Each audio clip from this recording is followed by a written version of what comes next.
What was the weight of this tumor? It was just shy of 6 kgs. 6 kgs of Yeah. a tumor inside of you. Yeah.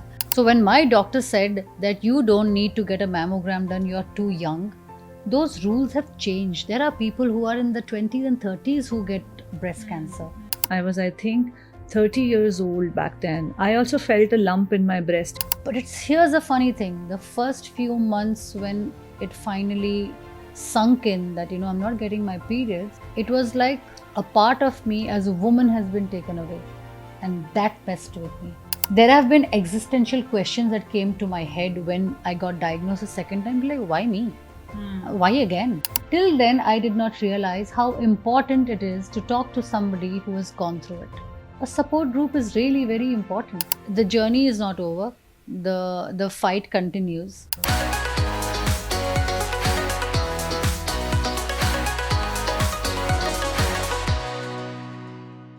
Welcome to the Journey Within podcast with me, Shobha Rana.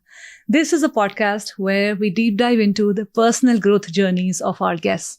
In this show, we explore the experiences, insights, and lessons learned from individuals who have embarked on a journey of self-discovery, exploration, and transformation. On this show, our guests share their stories of navigating through life's ups and downs, finding purpose and meaning, and ultimately becoming the best version of themselves. These are really inspiring stories. They have touched the lives of many people all across, and I'm very happy to have these guests on my show to share from their wisdom with all of us. Before introducing my guest today, allow me to say that I am super proud of this woman. I have known her for the last decade or a little over a decade, and I've seen her journey up close. She is an extremely talented singer. She was the part of India's first ever girl band called Viva back in the early 2000s. But in the last 12-13 years or so, she was put on this very vulnerable journey of life. She is a cancer survivor. She got cancer not just once or twice, but actually 3 times, and of different kinds. Her journey is inspiration worthy. Her journey and her attitude towards life has a lot that we can learn from. Please welcome my today's guest on the Journey Within podcast. Hi, Pratichee. Welcome to the Journey Within podcast with me. Thank you, Shobha. Thank you for having me. And it was a pleasant surprise getting your phone call yesterday, and I'm today part of your show. Yes, I was like, I have to get you on the show because you've had such an inspiring journey ever since, you were the part of India's first ever girl band. And back in the day, I remember I was in school or just in college, and it used to be such a big hit, and you were the rage at the time, right? True. We also had the first move advantage. We were the first reality show of our country. So the recall value that we continue to enjoy, me and my bandmates, ex-bandmates, it's phenomenal. I know, right? But you were extremely, extremely talented, of course. And I had met you some 10 years ago at a corporate event. That's right. And the way you engage the audience with your performance, of course, your voice is amazing, your throw is amazing. But the way you knew this interaction with the audience through your music, that was something incredible. And I'd become your fan that day. And thank you so much. And I knew that we were going to you. do something together in future. I didn't know when. I was also manifesting a show like this probably. But all in good time, as they say. Actually. And I'm so inspired by your journey, of being the professional singer that you are, the incredible highs that you have enjoyed, and also the journey that you've gone through personally, especially in the last 3-4 years. And in fact, I should rather say in the last decade and a half or so. Yeah. Your personal journey has been nothing short of inspiring. And I like the way you keep up and keep at things, irrespective of whatever curveballs life has thrown at you. I have a very simple, little like a life lesson for myself. I try not to give, that extra pat on the back beyond a point. Okay. My main aim in life or for myself is to keep myself busy every day. That's it. I just need to keep busy. So with whatever you're saying right now, like I've been told, like, how did you get out of it? We'll talk about all of that more, of course, I'm sure. But, you shouldn't give yourself too much importance also beyond the point. I think that is so true because it makes you handle your successes or failures that much more easily. And not just that, it also, that's not what is only defining you, right? Yeah. There are other things that define you as a person. If you are going to be now bogged down with that one or two things that have happened and you only talk about that, you're only thinking about that all the time, you feel that life is, only trying to tackle that, it's a very sad state of affairs then. So I would like not to only let that define me. So I would like to just keep myself busy doing things. So, there's an all-rounded kind of a thing about me. So what we're talking about is cancer. Yes, You got diagnosed with cancer in the year 2011, I guess. that's right. And then you got re-diagnosed with another kind of cancer in 2019. Unrelated cancer. Unrelated, two completely different kinds of cancers. So talk me through this 2011 episode, because you were way too young then. Yes, You were touring around the world. that's right. You were performing for events all across the globe. And from such a high, fast, jet setter life to discovering this illness, this disease. So in 2011, I was married just a year that time, and so I was a newly wed woman, and so I started to notice that I was steadily gaining weight. Like every time I stood on the scales, I was like around half a kilo higher. It started to bother me. I was like, what the hell? I'm working out. My eating pattern hasn't changed. Everything is the same. And just to lighten my that feeling of stress that I'm putting on weight, because I'm also a performing artist, you need to look a certain way on stage, and because I was used to a certain kind of background that I came from, it was important for me that I maintained a certain kind of a visual appeal for myself. This was my own personal thing.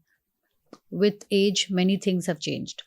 But anyway, coming to 2011, so that was one thing. I was steadily putting on weight when I stood on the scales, and I would keep tossing and turning in my sleep because I used to have backache.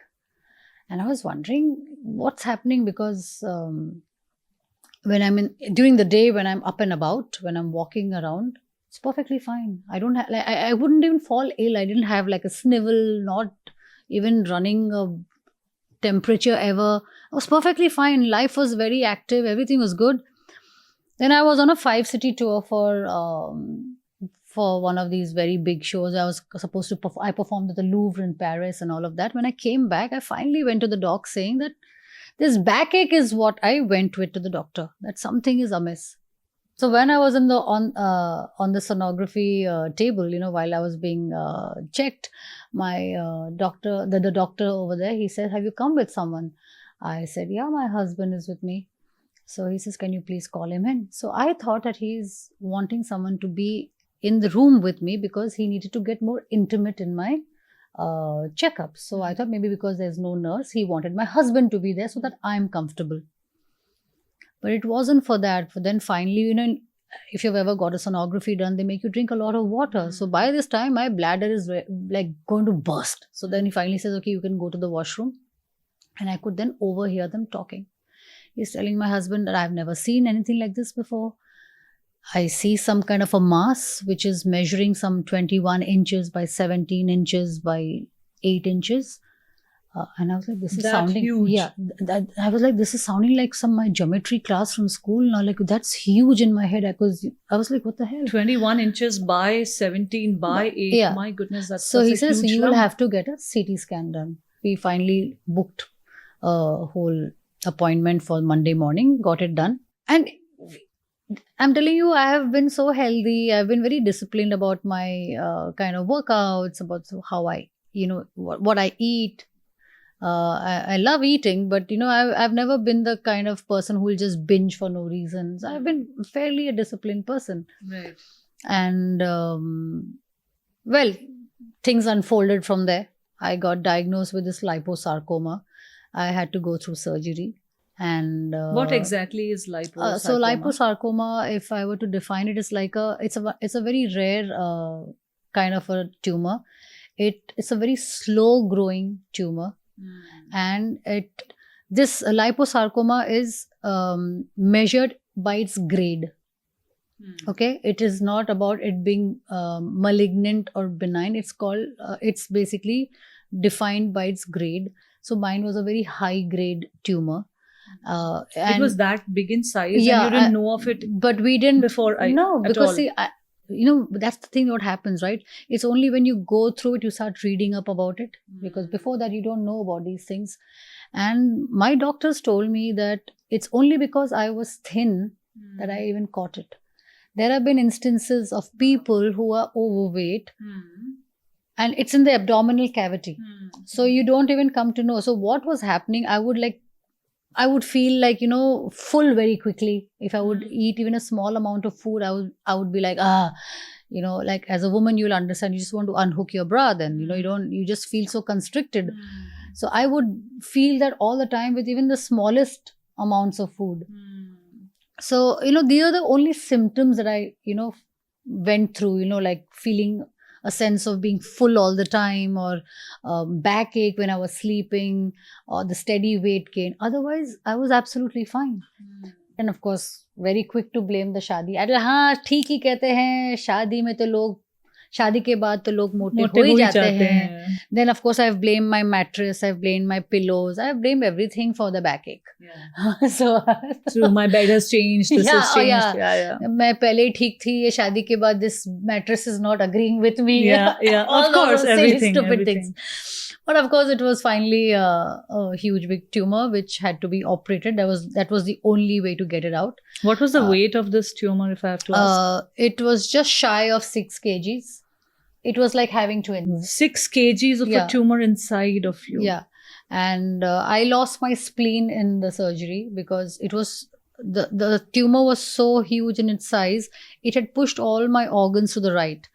So there was no space for them to maneuver when they were trying to extricate it out of my abdominal cavity, the doctors, that my spleen got nicked. So they waited for an hour to try and stop the bleeding. When it didn't stop, it was a conscious call taken saying remove it, because the body after adulthood can function without the spleen. Yes, I need to be a little careful about my immunity because of that, because I am immunocompromised because of I don't have a spleen now. So I was actually on antibiotics for 5 years because of that. And now I have developed an allergy to that very antibiotic because I was on it for 5 years. I can't take that anymore. So that's what happened in 2011. Life continued. But you got it removed. Life was sorted. Did you go through any radiation? I was back on stage in a month. Wow. Yeah, I was back on stage performing. But the kind of mental endurance it would have taken, because when we talk about tumors, we talk about a small size mass or lump. Big. And 6 kgs, I mean, it's just it was too big. It was huge. And what kind of trauma did it cause you then? You know what, Shobha, after a point, you can't take things too seriously also. Did you learn it then only? No, I'll tell you what, as a person, and I don't mean to be flippant about it, and I don't mean to undermine anybody else's journey. I'm only speaking for myself. You know, when I say something like that you can't take it seriously, you know, I saw the kind of trauma everybody else around me went through, and to save them a little bit of that trauma, I put up a tub front. It takes a lot. It is, you have to then, you know, so I wasn't, but I was not careless. I was not careless about things, but I did put up a tough front. But deep within you felt the trauma too, because it was happening in your body to you. Yes, you but at the same time, you know, I've got a very simple, again, kind of a mantra for myself. If it is your time to go, it's your time to go. Okay? And I don't mean this in a very like, I'm resigned with life. It's no, I love my life. I have a great life. But how do I fight something? If it is my time to go, I will accept it with grace. At least that's how I see things for myself. After my surgery, I had 1 month of recouping in Pune. I was literally bent with the surgery because I have a 1 foot long scar running across my stomach. So after a month, I was on stage. I had to wear like a corset inside to hold my stitches in place because from inside it takes longer to heal. In fact, for the first gig, I remember Sona said, "You're not traveling alone. I'm going to travel with you." So Wow. she's a big artist in her own right. She doesn't need to be traveling like my chaperone, but because that's when you're in the you. sister first. Then everything else is later on. Sona is such a phenomenal human being. You know, I salute her strength. Yeah. That woman has the courage to say her mind. That a lot of Absolutely. women in our business, They let don't. alone the business in our country, don't have. Yeah. I'm so happy for you, the kind of system that you had around you in terms of people and the community of your friends. It's just such solid, rock solid. I can't thank people. my family and my friends enough. And not just in 2011. All through. You forward few more years and come to 2019, and they rallied around me with the same fervor and the same kind of strength. Because it's only because of them, I think. So I was back on my feet again. So between 2011 to 2019, was the life just the same as before? Were you traveling as much? Were you doing as many shows? Yes, I was doing my gigs. I was putting out, my songs from time to time and all of that. And I did not miss a single checkup. Like I'm quite disciplined when it comes to these kind of things. You know, if I have been asked to be at a place at a certain time, I will be there. It'll be agar baad aa gayi hai, then maybe I have, gotten late somewhere on the way. But I'm very, very particular about keeping time and keeping some sort of discipline. So I had not missed a single checkup in all those years. If I was asked to come in 2 months, I would be there in 2 months. If I was asked to come after a year, I was there after a year to the date. So the regular checkups were happening. And 2019, they found something else again, another tumor. Yeah. So what happened actually in 2019, I went on a holiday. And after I came back, I was due for my yearly checkup. And I went to my oncologist, and everything was clear. He said, all good, checked me and all that. So while I was at that appointment with my doctor, I told him, I said, Doc, I have never had a mammogram done. I feel I should. I feel something is amiss. He was very dismissive, and he just said, no, you're premenopausal, you're too young. You don't need to get any mammogram done. It's only for people who are close to the menopausal age. Only then. 50 plus women 50 plus women, you don't need to.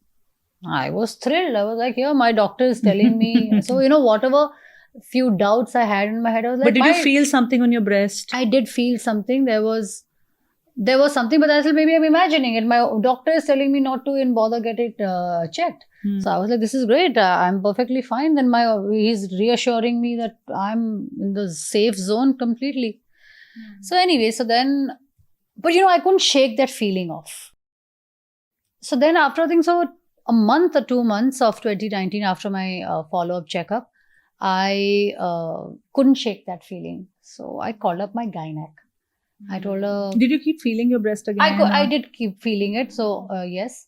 So I went to her, and she then laid me down and checked me and all that. She said, yes, you need to. I do feel something. It could be a fibroid. You don't have to worry. These things are common. Don't take stress. Go get a mammogram done.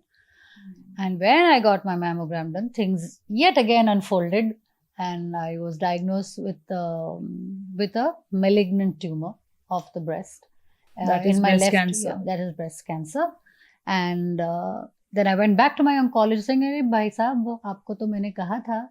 Look, it is, I was not wrong in what I was imagining, So then he says, okay, since you have history from 2011, you have history of cancer, we need to get a PET scan done. Got a PET scan done. And that's when I got to know my old tumor also was back. So all these years, all the checkups I was doing were of no use because they were not catching the fact that my tumor was back. So not just the breast cancer, yes, that we are aware now, we have caught it, but also the old tumor was back in these years. So God knows what he was checking, what I was being tested for. And life just went completely mental after that. We're like, what? We've already dealt with that. I'm supposed to be cancer-free of that liposarcoma. It's back. And these are 2 cancers now. Unrelated cancers. I changed my doctor, obviously. Obviously. And I changed my doctors. I had a breast cancer specialist, and I had another doctor for my liposarcoma. And I was given the option to do the surgery separately, one for the breast cancer and one for the liposarcoma. I said no.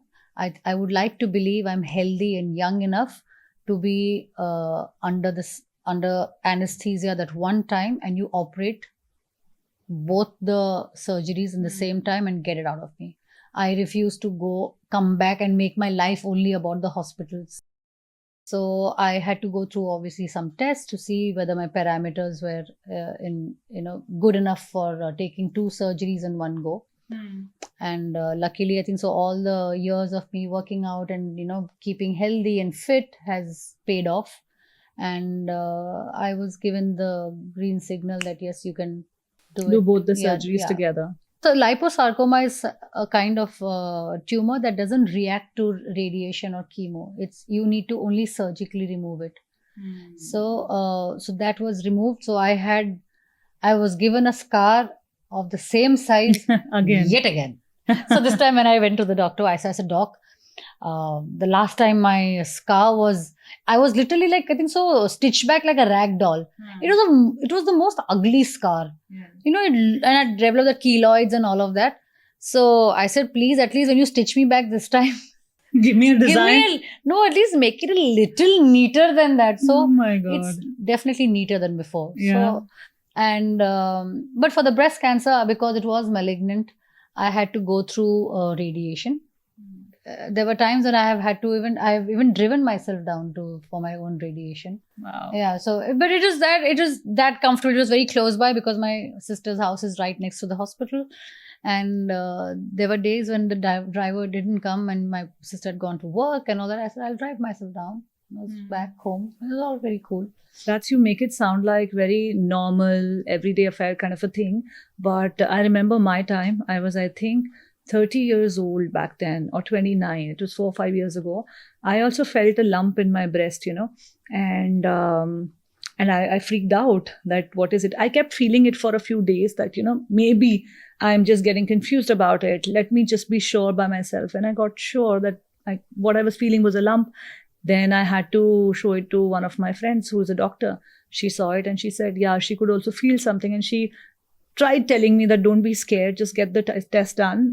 Not every lump is, it could be a fibroid or whatever. It could be just a fibroid. It could be just a benign something there. So I remember my time when I was going to the hospital to get the test done. I was freaking out so much. And I did the whatever stage 1 test they do.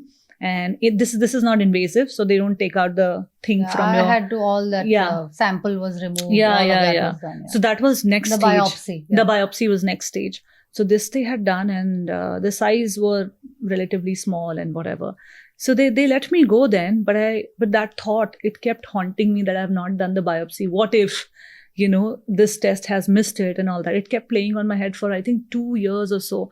It's only the last 2 years that I have kind of made peace with it. That, I was just scared. So you didn't get the biopsy done? I didn't get the biopsy done. You get a mammogram done? No, nothing of that sort because they said then that... I can't stress that enough that we as women, this is what I was trying to tell when we were talking before the shoot began also. I was telling you the same thing that, there are many things which have changed today for us.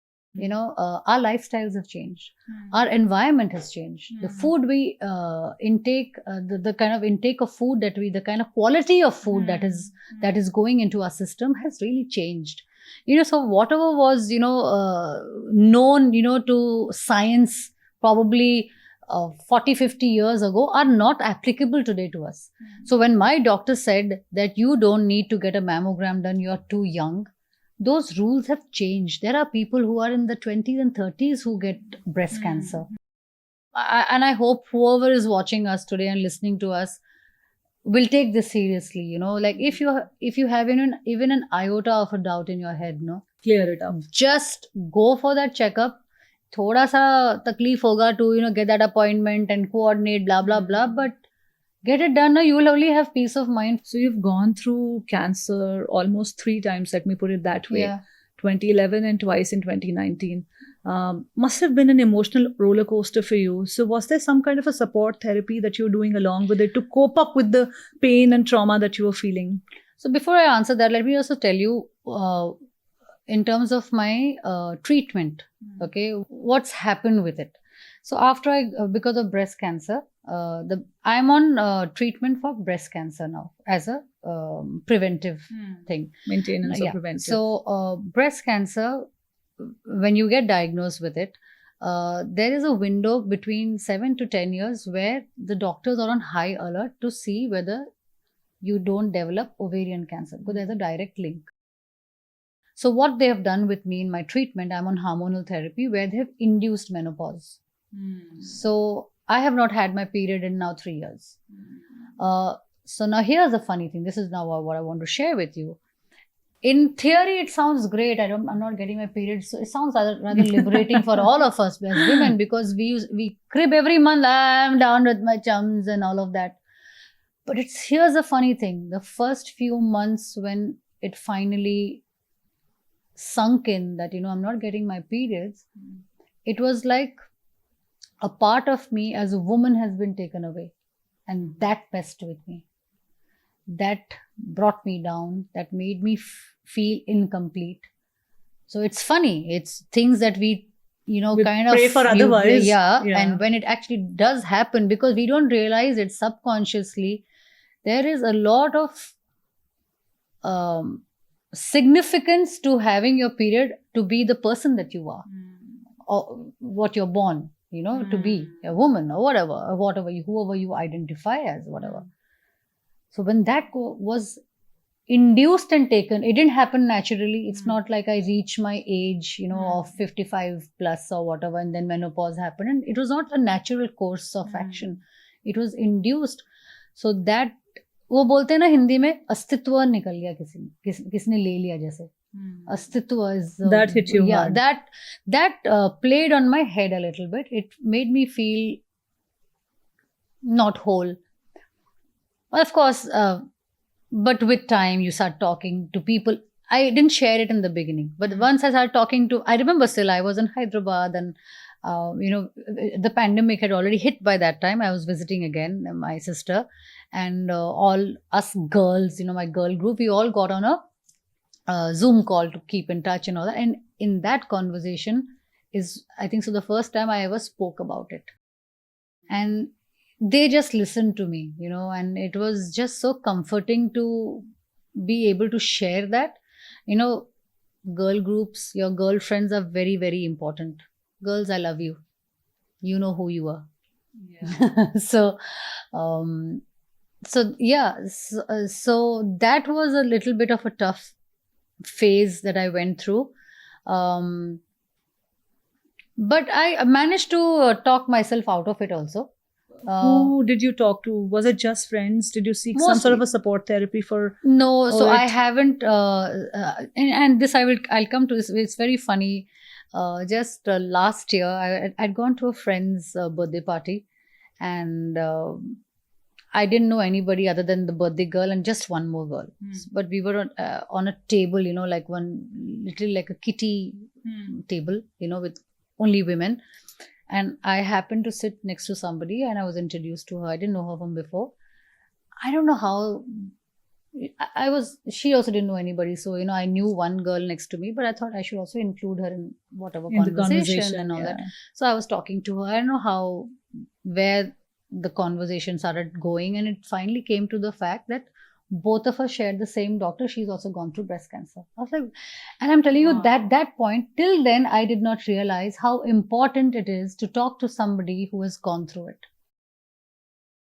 So it's funny because while I was still recovering, and before I met her, there were a couple of other friends of mine who did reach out to me, who got diagnosed with other cancer and all of that. And how did you deal with it, Pratichee, and this and that? And I just shared my journey with them. I said, you just need to keep it as positive as you can, because that's the only thing that will take you through it. But when I met this girl and I had that conversation because I had so many questions. How long were you on your medication for? Because she was on the same medication as me. Because did your period come back after you stopped the medication? Because she had it before me and she stopped it after 4 years, and I have not reached that mark yet. Right. I had so many questions, and that's when I realized a support group is really very important. I still haven't joined one, but I can understand the worth of being part of one. I haven't joined one. Where you get to talk to people who have gone through the similar experience as you. Then you have more things to talk about and also seek support from each other into your own journeys. No, and also get answers to many questions that a doctor will only give you very, clinical answers, like you're supposed to do this, but there is an emotional angle to things also, right? Which they will get. So as a woman also, first of all, it's not just as a patient. As a woman, there is a very different mindset. Correct. Right? If you have to share 3 important lessons that you learned out of dealing with cancer thrice, what would those be? First thing being, listen to your body. Most important. Second is keep positive, because that's what will finally help you tide through anything difficult, and not only cancer. It applies to life. Third thing, this too shall pass. Yeah. Don't let it grow too big in your head. Yeah, because just think of it as a phase of life. Yeah, because easier said than done. Easier said than done. All these things are easier said than done, but they are also very true. But I really want to talk about the emotional journey that it was for you. What were the lows like, and how you were at your lows, and how did you fight back the lows and come up? I can't, like I said before, can't thank my family and my husband, my sisters, my friends enough. They have been my support system. So actually, I just don't know how else to say it, because I don't think without them I would have been able to get out of it. See, there are lows, and that not just if you're battling cancer, even with people in their regular lives. I'm sure all of us, like our crew around here, everyone, they were all battling something or the other, whether it's a health issue or a personal issue or a financial issue or a relationship issue or anything. It could be the weather, it could be anything. So yes, there have been lows. There have been times where, because what happened, the pandemic also hit after 2019. So that's what, for me, it was not just about my health. See, there have been existential questions that came to my head when I got diagnosed a second time. Like, why me? Why again? Like, what wrong have I done to be subject to be subject to something like this again? Not like in passing, like bharboor, matlab in and in the magnitude of it being big every time. It was not something ki okay, chota sa ho gaya, nikal diya. It was big both the times. All the times that I got diagnosed, it was not some chota mota thing. So those kind of questions did come, like, why me? Like, what have I done wrong? Is it some kind of a punishment? You do get these kind of questions. These questions. So where did you seek your solace or your answers for these questions? You just talk to yourself, and then of course, like I said, you if you voice it also with like I would have this discussion with my husband or with my sisters, and they would reassure you, because no, you haven't done anything wrong. Like this is just something you can't predict. It could happen to any one of us. And they say, and probably the other kind of things I would tell somebody else, when I hear it directed towards me, I find it very odd. Like, maybe God has picked you because they know that you can take care of it. But reassurance has its own kind of this cozy comfort that you sort of seek solace in. Yes. Things that you know yourself, but somebody reminding you of that and reassuring you of that. It's like a validation, right? Yeah. It's validation of something you're already aware of. But then when somebody else voices it for you, it just sounds believable and right at that point of time. it just makes you feel like, okay, maybe there's some sense in what that person is saying. I did go through therapy around a year back, but it was not related with my cancer as much as life. Because the pandemic hit, work came to a complete standstill. As it is, I was out of circuit because of recovering and all of that. I was not in the market, and you know how this industry has got such a short-term memory. Like if you're out of sight, out of they forget you. They out forget of you sight, in a week. Out of sight, out of mind. You know. So obviously, if I'm recouping and recovering and getting better, but I'm not in front of you, people forget you. So yes, the journey is not over. The fight continues. My confidence did take a hit, and like you have seen me perform on stage, so I have gone through those kind of questions. Are people not calling me because I was not a good performer? Did I not sing well? Did I not perform well? Didn't I engage with the audience properly? Like, what is going against me? Then you start questioning, is it the price point? All Bunch of that. Things.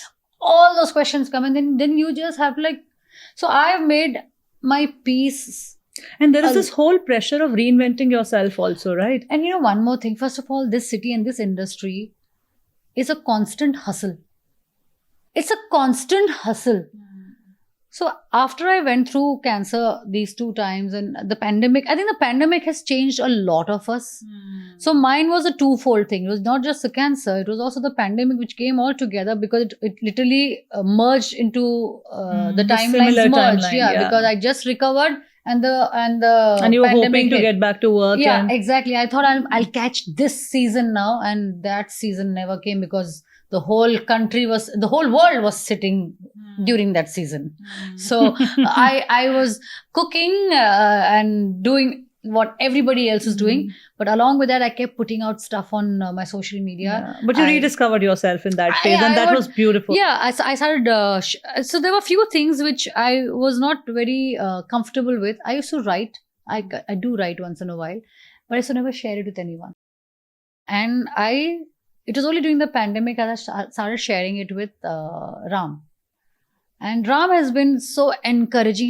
He calls me Tino. My nickname is Tina. He says, Tino, you must put it out. And then Sona said, come, we'll put it out on social media. So she pushed me to, make videos of myself just narrating few snippets of my writing. And I would make little videos of me just writing and putting. And I've seen those videos. Yeah. So some of those I put out. I was so inspired to see those videos, Prats, not because you had cancer, not because the world was in pandemic, but I saw a very, very strong woman, even if you're putting up a face, trying to just fight with everything she has in her body, in her emotions, in her mind, and yet be extremely elegant about it.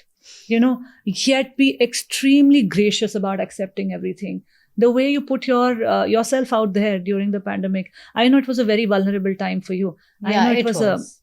I know you were dealing with 100 insecurities back then. Yeah, it was a tough time, and you never, you always had that doubt, will things ever get back to its, to what it was? Or where is it headed now? So it was not only about, putting out my writing. I started, I just to keep myself, engaged with my music. I started putting out videos of mashups. Mashup sounds very cliche, but what I was doing, I started doing a lot of research with the kind of rags that, Hindustani classical rags, and where those same rags have been used in Western music. In Bollywood music. So I would sing the actual Chota Khyal bolte hain in Hindustani classical. I would sing that, and I would lead it into the Bollywood song, or Hindi film song that it was, used in. Right. So that just kept me very happy. It was with no agenda. The world opened up and all. So then, and then in that time, I rediscovered my love for painting. Thanks to this friend of mine, Natasha. She gave me this whole bag full of paints. I was in my parents' house for a month in 2021. She says, Prats, you're going to be there for a while here, take some paint. Because she knew I'm from NIFT. I used to be a designer with Pantaloon before I got into Viva and all of that. So, I literally lifted my Brush pen again. and brush after like over a decade plus, like almost like after More 15 maybe, years, yeah. more. And earlier I would just do, like when I was younger, I would do pencil sketches, and I used to love doing pencil sketches. I still love doing pencil sketches. But I was like, no, let me try something making original, something which, so that's where my journey with my art started. So I started doing, it's something very like radical or different, but it was very like I would make it for someone. Like if I was making it for my sister or for my friend, I would customize it which spoke to them. So when they received it, they knew that painting was made just for them, because so it had a little bit of a sense of humor. It was whimsical, it was fun, it was it was relatable to them. And it is basically just ink drawings, with a splash of color, with an acrylic color and all that. So, and I would put it out on social media and people started liking it, and now I'm a commissioned artist. Wow. Who would have thought? Have you done a gallery? Not yet, but I have sold over 10 paintings already. Like, wow, yeah, Prats. I get orders for paintings nowadays. And Super I'm like, cool. ये कब हुआ भाई? मैं painter कब से हो गई? Artist of a different kind. Of a different kind. Yeah. There are so many things that you discover about yourself when you just randomly pick up something and you see, अरे यार ये तो मुझे अच्छे से आता है, मतलब मैं कर सकती हूँ. Yeah, so and I'm really enjoying it. I think it's the same lessons and different situations that life is teaching us. Absolutely. And if we just be aware and if we just be in the awareness of these lessons, then I think life will simplify itself. Yeah, and I'm telling you, we need to just slow down and just breathe sometimes, because like I said, this city is always on the move and you get sucked into it. Because of that, you're also all the time on the move. You need to, like as I say, stop and smell the roses. You need to do that once in a while. However cliche and like a granny I might sound, but it's true. Prats, you said earlier that one question that kept haunting you was that, will things ever be as they were before? I've made my what peace answer with it. did you get? That no, it's not going to be the same. It's not, and it isn't the same. I think we ask ourselves that question when we know the answer already. We are just not in a place to accept it. And we're just fighting the answer. However, it might sound silly, but everything has changed, right? We as people, we first of all continue to evolve all the time. So how can our circumstances be the same also? We are changing as people. The world is changing around us. Change is inevitable. It's better that you take it in your stride and accept it and make the most of it. You don't need to. So I'm telling you, while I'm having this conversation with you right now, Shobha, it's very easy to say and be positive, and I'm putting up being very spunky about things and all. There are days when you feel low. First of all, my medicine, I'm on hormonal medication, so that also messes with my head. Yeah. There are days when I'm like, Zindagi mein kya reh gaya hai? What is there to look forward to? There are those days, and there are dark days, and then you just need to snap out of it somehow, and then probably just order something nice to eat. As little as that. Yeah, as little as that. But those are the little joys that, kind of give you some sort of a positive, feeling. And if that's what works for you, please do it. Yeah, that's why I ensured that you get me biryani today. Exactly. And that's why I made sure I carried the biryani. Because I recognize the fellow foodie. My conversation yesterday was all about biryani. Yeah. I'm coming to your place. You're getting me the biryani, whatever it is. And I didn't need to even put a reminder. I said, she asked for biryani, she will get the biryani. It was like, it was fixed for my... No, but I really like this attitude of yours that you try to not underplay the things, but you sort of in your head are aware about the things also, but you consciously not magnify it so much in your head, so that it becomes really easier to deal with. But that's also the kind of person that I am, Shobha. If you've even followed a little bit of my career when it came to how it started with Viva and all, if you have seen the episodes of Pop Stars, I was never ever in the forefront of things, because that's the kind of person I am. Always slightly thoda more measured, slightly piche. I am not a very over the top person. So I think it's just my personality. So I would just attribute it to that. It's not something very consciously I'm doing. It's just the person that I am. But it's helping you heal in a more patient manner, I guess. In a more balanced manner. I don't know about the patient part of it. Yeah, but that I'll have to ask Anand, I guess. Yeah, you might, because I'm sure. And see, that's what I'm saying. No one ever stops to sit and ask, Andy, how are you doing with it? How are you dealing? I'm sure maybe his friends do ask him, but I'm sure it takes a toll on him because finally he's living with me 24/7. Yeah, I want to talk about that also because, like you said, the role of a caregiver is very important. And Anand, since the time you got married, you very soon, within the first year of your marriage, got this big lump and big tumor, and you got it out, and you were on constant checkups and all that. Then in 2019, this happened again. You're almost like 9 years into your marriage. So Anand has been a rock solid partner with you all through. Absolutely. But how has he taken all of this? No, so he doesn't. It's obviously taken a toll on him. He tries to put up a tough front, I'm sure, but there is that foreboding thought sometimes which crosses, I think, so each of our minds, that what if again? That what if will never go away. Yes, we will do our best to lead a healthy life, to do all the right things, to make sure it doesn't happen again. But then we never thought it would happen the first 2 times, right? I don't know how to applaud your strength at this moment. The kind of things that you're saying, it's just mind-blowing, yeah, Prats. Mind-blowing. Looks like life has come a full circle for you, and you're just taking on with full gusto and all of that, Finally, you come to the conclusion, basically, that, that life is very unpredictable. And, as growing up, you've heard our elders say, take each day as it comes, live your life to its fullest, enjoy your each moment. There was a reason why they were saying it. Because now you understand it as to kyun wo bol rahe the. Life is truly very unpredictable. And it is. You've got to make the most out of it in the moment that you are in.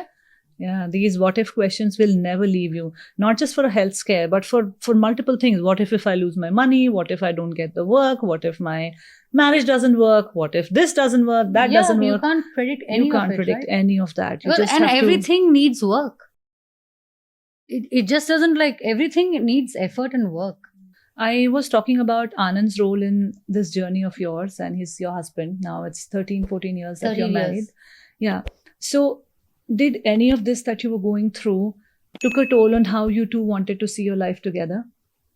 Did it kind of alter your plans? How did Anand take all of that? I think he'll answer that better. Yeah. Did he want to have kids? Did you want to have kids? No, we both. Were you very clear? We both even from before? Day one, we never wanted kids. I think so. We probably got married because we both figured it out about each other right in the beginning. We were like, oh, same mindset. यही है फिर तो. यही है. So, good enough reason to marry. Yeah. So we never wanted to have kids. I'm very good with kids, by the way. But I've always said this, and even Anand knows. I said, let's say I was with a partner who did want to have kids, I probably would have had one. But I ended up being with a partner who was not keen on having kids, and we are very happy with the freedom it gives us. Our life is centered around travel, food, watching films. Now we are working together also to an extent where we're developing a fiction for an OTT platform. So we're working together also. So it's a whole new discovering of a new phase with each other.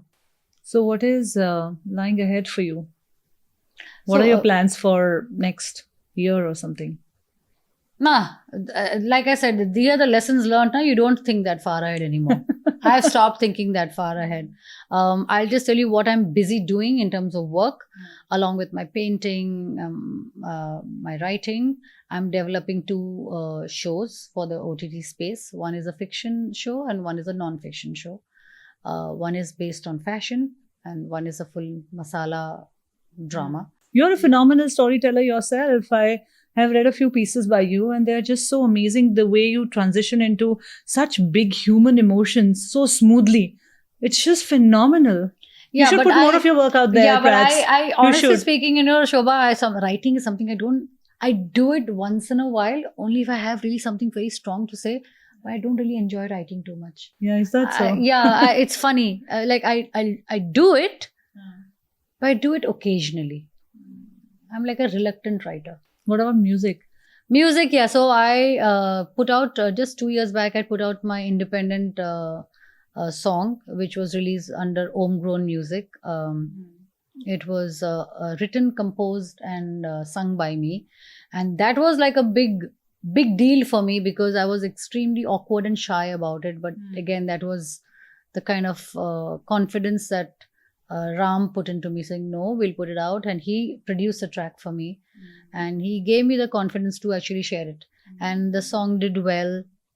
And Sona is quite the marketing head. She put the marketing kind of brains into it and had the whole plan out and all of it. And you sang for Mirzapur 2 also. Season 2, yes. Season 2. So that I had that release also when this show came out, and the song did very well. Very well. Composed by Anand Bhaskar. Fab song, love it, and it did very well in the online space. Again, the viewership is like in millions.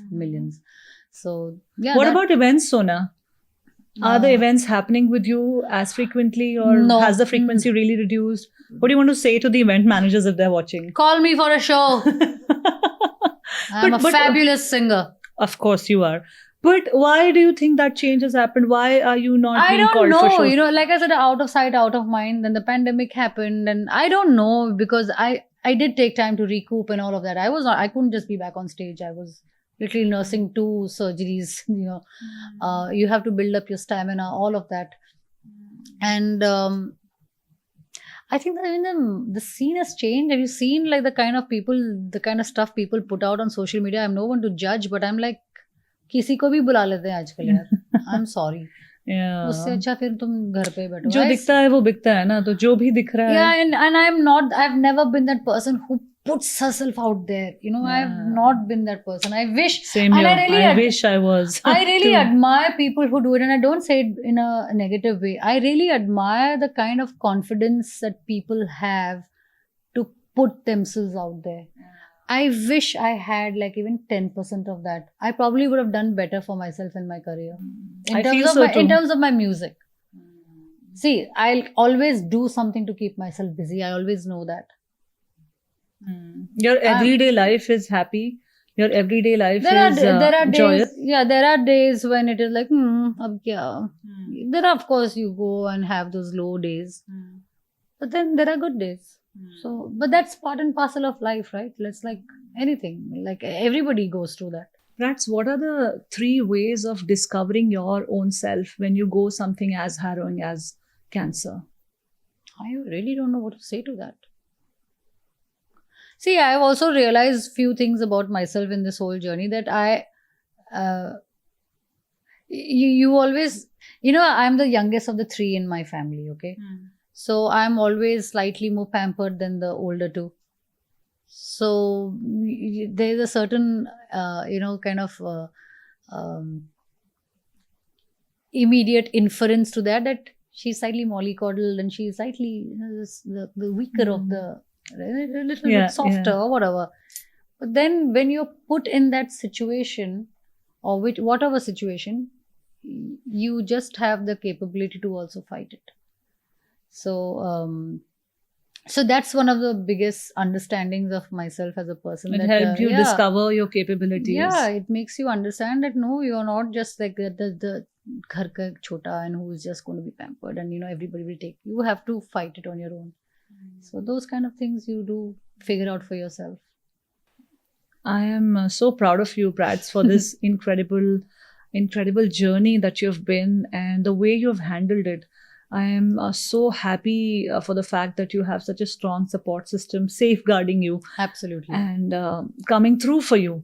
We all have people in our lives, but once you go through a situation, then only you get to know that who really are those people who will stick with you and by you and all of that. So I'm so happy that you had all of this going on for you. And I'm wishing you so much more luck, so much more love. Thank you. And I would just tell you that please put yourself a little bit out there. Please put your writings a little bit out there, because I know you write occasionally. Same to you. I should too. Same I to should you. too. Yeah, I should I love too. it. Now I we know. both are going to say the same things to each other. I think I Do need the to as same. well. Sometimes I do. Sometimes I'm just, let it be. So I do try and put out at least my paintings nowadays. That Yeah. gives me a lot of joy. Yeah. I've actually it's funny because just today while I was in the gym and I was cycling, and I had a thought. I had actually written down 2-3 thoughts which I had some time back, and I felt like expanding on it. So I have started writing something just today actually. I think by tomorrow it should be done. Yeah. So maybe it'll be out soon I'll put it out. So the food is on the stove. Yeah. But it's like birbal ki cooking. khichdi. Ah. It's cooking. It's going to take its time, but it's going to yeah. come out well. So Super. And on the parting note, one last question to you. Between discovering a painter within you and a writer within you and producer within you, what would you say is your definition of success? success right now, success is all for me is keeping busy. Yeah, because see, wo bolte hai na, when you have that empty mind, that devil's workshop kind of a thing, that's all. If you keep it busy, it's all good. The day goes good. You're in a good mood. You feel that you've done something for the day. You feel occupied. You feel good. You feel gainfully challenged. Otherwise, you'll be just sitting in front of Netflix. Yeah, keeping busy should include a healthy mix of different things that you do. It's not just for money making. You're keeping yourself busy. So right now, and here I can't again. I'm blessed. I'm lucky that I don't need to stress about where is my next meal coming from. So I need to say I have immense gratitude for that I am not in a position where things are tough for me there. Okay. Oh, so I don't. So now if I am keeping myself engaged, it's a very selfish act to keep myself busy. Okay. And whatever I'm doing it all in the creative space, which is my strength. So even if it sounds like I'm doing so many things, I actually don't see it as so many things. I see it as the one creative thing that I'm doing. I'm doing something creative. Now, why do we define ourselves that we only will sing or we'll only will paint or we'll only act? If I'm a creative person, I should be able to do all of it comfortably and do it well. I wish you the best for your journey, Prat. Thank you. Thank you so much for coming on the Journey Within podcast and talking about things which were not so easy. I know you take it all in your stride and you're this bubble of energy who's like, dealing with everything with a lot of positivity and all that. But I know you have your moments of self-doubt. I know you have your moments where you're just down and you're, into that pool of dark thoughts. But I'm so happy the way you deal with it and come out of it. God bless you. More power to you. Thank you again. Much. Thank you. Thank you for having me.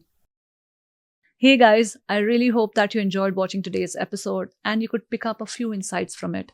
Pratichee Mohapatra, a cancer survivor, she shared one of the most vulnerable, emotional roller coaster journey of her life through us. And the way she sees life and the learnings that we can seek from her are immense. If anything in this episode clicked with you, and if you think that we should continue making the Journey Within podcast so that we can help you take your journey within, reflect into your inner world and maximize on your potential, then please like, share, comment and subscribe to the channel. That is how YouTube knows that we are doing a good deed. Thank you for supporting us so far and we look forward to your continued support. Thank you and ciao.